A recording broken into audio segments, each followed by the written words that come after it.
700 millions de dollars et 3000 pelleteuses basiques. Il n'en faut apparemment pas plus pour précipiter une région entière de plusieurs dizaines de millions d'habitants au bord du chaos absolu. Ça ne vous paraît pas complètement dingue? Un pays qui depuis 40 ans rime exclusivement avec guerre et destruction est en train de bâtir sous nos yeux l'un des plus grands projets d'ingénierie de la planète. Regardez bien ces images satellites. Pendant que le monde entier s'imagine que les talibans ne savent manier que des kalachnikovs, ils sont en train de creuser une rivière artificielle de la taille du canal de Suez, en plein milieu du désert. Comment un gouvernement aussi isolé et fauché a-t-il pu décider de siphonner un tiers de l'artère vitale de l'Asie centrale? Le tout en construisant un méga-projet à l'arrache, sans béton ni plan technique. Pourquoi les pays voisins, pourtant dotés d'armées régulières surpuissantes, assistent-ils à ce braquage de l'eau dans un silence de cathédrale? Et comment cette simple tranchée de sable risque de déclencher un effet domino terrifiant, créant des millions de réfugiés climatiques et provoquant la mort de la mer d'Aral, pour la deuxième et cette fois la dernière fois.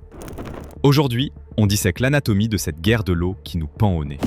Prenez un café, installez-vous confortablement, c'est parti. Imaginez un peu le délire. 285 km de long, 100 mètres de large et 8,5 mètres de profondeur. On ne parle pas d'une petite rigole, mais d'un fleuve artificiel du gabarit de Suez, creusé en ce moment même sous le soleil de plomb afghan. Jusqu'à présent, le seul savoir-faire des talibans, c'était la guérilla. Et là, d'un coup, ils s'improvisent maîtres d'œuvre d'un chantier hydraulique colossal. On dirait le pitch d'une mauvaise blague, non ? À l'échelle mondiale, un chantier de cette envergure coûterait au bas mot 1,5 milliard de dollars. Mais visiblement, Kaboul n'a réussi à gratter que la moitié de la somme et a dû tailler sévèrement dans le gras. Ils ont budgétisé l'opération à 700 millions de dollars et au printemps 2022, on lançait les travaux tête baissée. Pas d'ingénieurs diplômés, zéro plan technique digne de ce nom. Ils ont juste ramené 6000 ouvriers, acheté 3000 pelleteuses et balancé un ultimatum clair. Tout doit être bouclé pour 2028. Pour le régime, ce canal est carrément devenu le trésor national et le symbole ultime de la renaissance du pays. En 2023, le porte-parole du gouvernement, Zabiullah Moudjahid, n'y est pas allé par 4 chemins. Le canal de Koch-Tepa sort de terre alors que l'Afghanistan, tout juste extirpé de 40 ans de guerre, traverse une crise économique sans précédent et que le chômage crève le plafond. Dans un tel contexte, ce projet incarne une lueur d'espoir immense pour tout notre peuple. Et cet espoir est totalement rationnel. Jetez un œil aux statistiques.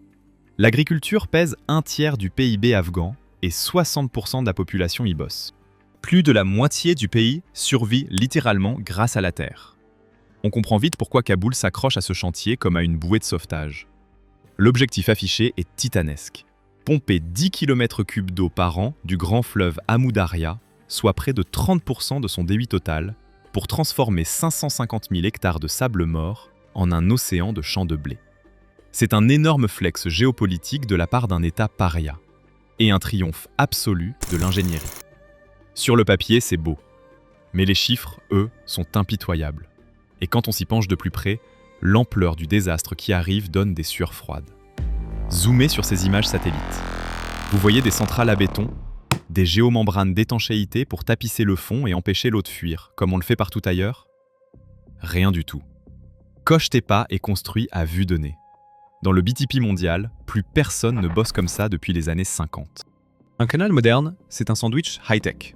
On compacte la terre, on pose un film étanche, on ferraille, et seulement après, on coule du béton lourd, sans oublier les systèmes de drainage et les pompes sur les côtés. Mais en Afghanistan, ils creusent la terre au godet et balancent la flotte direct, zéro isolation. Selon les estimations les plus prudentes des hydrologues, rien que dans le lit principal, 30% de l'eau va s'infiltrer dans le sol sablonneux. Ajoutez à ça l'évaporation sous un soleil brûlant et les fuites dans les réseaux locaux, et les pertes explosent. Près de la moitié de l'eau va juste être épongée par le sable. Des milliards de tonnes d'eau, dont la perte va assécher l'Asie centrale, n'atteindront même jamais les racines du blé afghan. Elles vont disparaître sous terre en pure perte. Et ça, ce ne sont pas des théories pondues par des écolos de salon, c'est déjà une réalité. En décembre 2023, les satellites européens Sentinel-2 ont flashé un truc très gênant au kilomètre 114 du chantier. Les berges en sable n'ont tout simplement pas supporté la pression d'un lâcher d'eau test et se sont effondrées. Résultat, un lac mort de 9 km de long a inondé le désert. Les autorités ont tenté de noyer le poisson en parlant de lâcher contrôlé. Mais les images satellites racontent une toute autre histoire.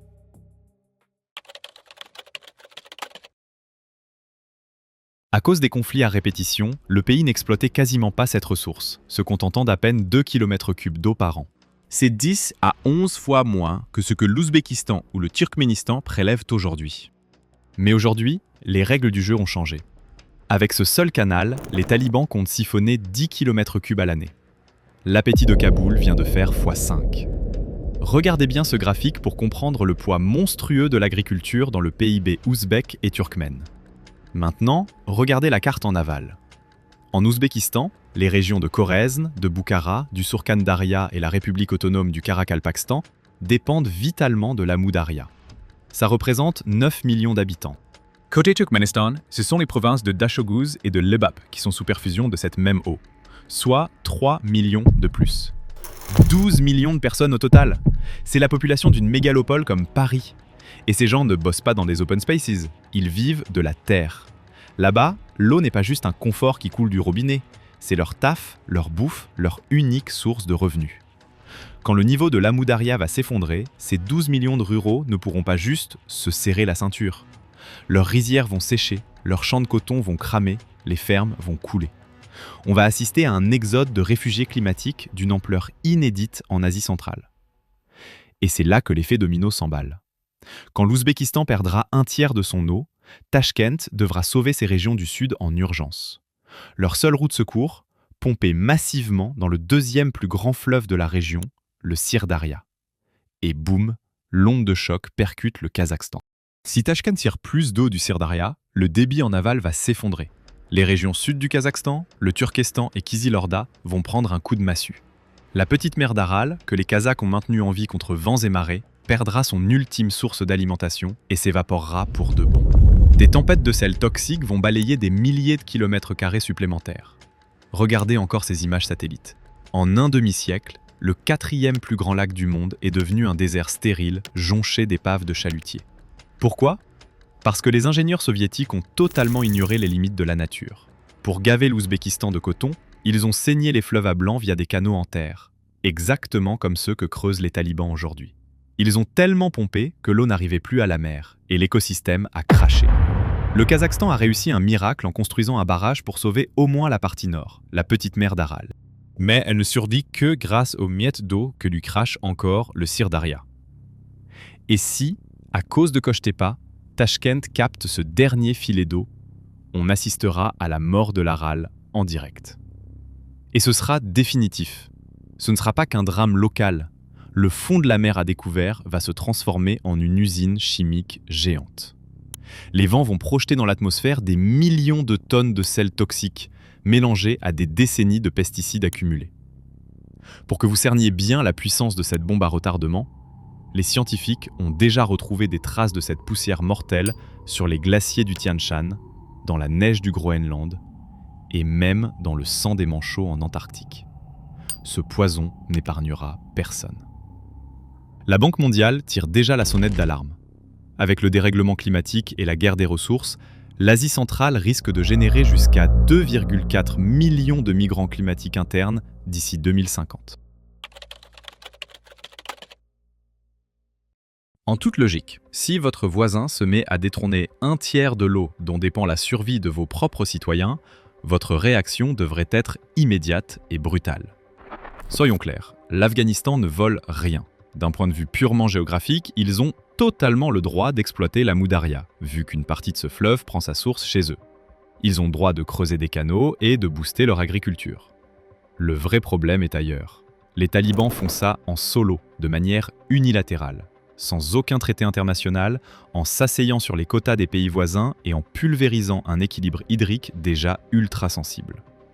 Selon la logique géopolitique classique, on aurait dû voir pleuvoir les ultimatums, des blindés massés aux frontières et des menaces de frappe chirurgicales sur les pelleteuses. Mais à la place, qu'est-ce qu'on entend ? Le silence. Tachkent et Ashgabad jouent la carte de la diplomatie à fond. Le gouvernement ouzbek envoie même des délégations à Kaboul pour proposer son expertise technique. Pourquoi les voisins sont-ils terrorisés à l'idée de faire une vague? Il y a 2 raisons en béton armé. La première, c'est la mémoire historique. L'Afghanistan porte un surnom officieux mais 100% mérité, le tombeau des empires. C'est sur cette caillasse que les armées les plus badass de l'histoire se sont cassées les dents. Au XIXe siècle, l'Empire britannique y a subi une humiliation totale. Au XXe siècle, l'Union soviétique y a laissé 15 000 soldats en 10 ans avant de plier bagages sans aucun résultat. Et si on regarde l'histoire très récente, les États-Unis et la coalition de l'OTAN y ont cramé la somme délirante de 2200 milliards de dollars. Ils avaient la suprématie aérienne absolue, des flottes de drones, des satellites. Le bilan ? 20 ans plus tard, ils ont dû fuir Kaboul en urgence en abandonnant derrière eux des bases à plusieurs milliards. Écraser les guerrilleros afghans sur leur propre terrain, c'est physiquement impossible. Pour vous donner un ordre d'idée, le budget global de la défense ouzbek culmine péniblement à 1,4 milliard de dollars par an. Partir en guerre contre un pays de 40 millions d'habitants, où des générations entières n'ont connu que le combat, c'est un suicide pur et simple. Ce ne serait pas une guerre éclair, mais un bourbier sans nom qui déborderait instantanément de l'autre côté de la frontière. Mais il y a une deuxième raison, et celle-là ne se compte pas en douilles, mais en milliers de milliards de dollars futurs. Regardez la carte. L'Asie centrale est complètement enclavée. Les ports maritimes les plus proches sont à des milliers de kilomètres. Les routes commerciales vers le nord, via la Russie, sont bloquées par les sanctions. La porte de sortie, c'est le sud. Direction les marchés immenses du Pakistan et de l'Inde, qui abritent un 1/5 de l'humanité, soit près de 1,7 milliard de clients.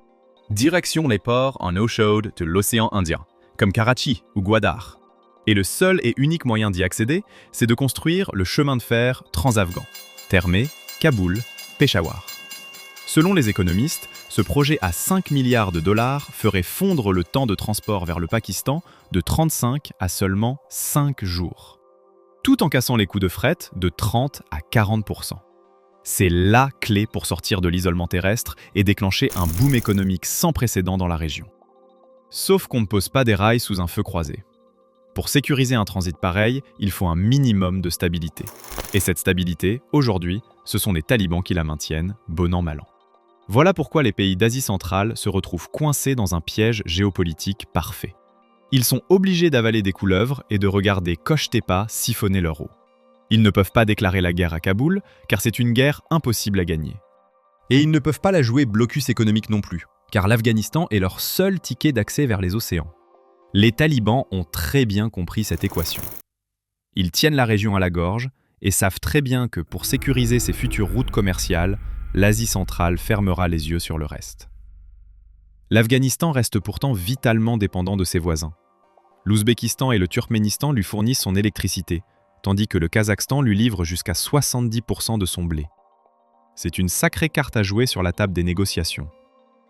Au lieu de jouer les va-t-en-guerre, l'Asie centrale va devoir rentrer dans un marchandage dur et pragmatique. Mais la diplomatie, ce n'est que la moitié du problème. Selon les prévisions de l'ONU, d'ici 2050, cette région perdra jusqu'à 50% de tous ses glaciers. Une grave pénurie d'eau surviendra de toute façon, même sans tenir compte des talibans. Le vrai fond du problème, c'est que pendant des décennies, ces pays ont essoré les fleuves pour le coton et le riz en s'en foutant royalement de l'agonie de la mer d'Aral. Aujourd'hui encore, ils utilisent des réseaux d'irrigation complètement pétés où la moitié de l'eau s'évapore avant même de toucher les cultures. Le canal afghan, c'est l'ultime coup de semonce. La région va devoir massivement investir dans des technologies d'irrigation intelligentes et traquer la moindre goutte perdue. Si l'Asie centrale ne cesse pas de dilapider cette ressource vitale, la nature va contre-attaquer avec une telle violence qu'il n'y aura plus aucun vainqueur. Pensez à vous abonner à la chaîne et à activer la cloche. Et vous, vous en pensez quoi? Les pays de la région vont-ils réussir à s'entendre avec Kaboul? Ou l'Asie centrale fonce-t-elle tout droit vers un crash hydrique? Balancez votre avis dans les commentaires, lâchez un gros pouce bleu et on se retrouve très vite dans une prochaine vidéo.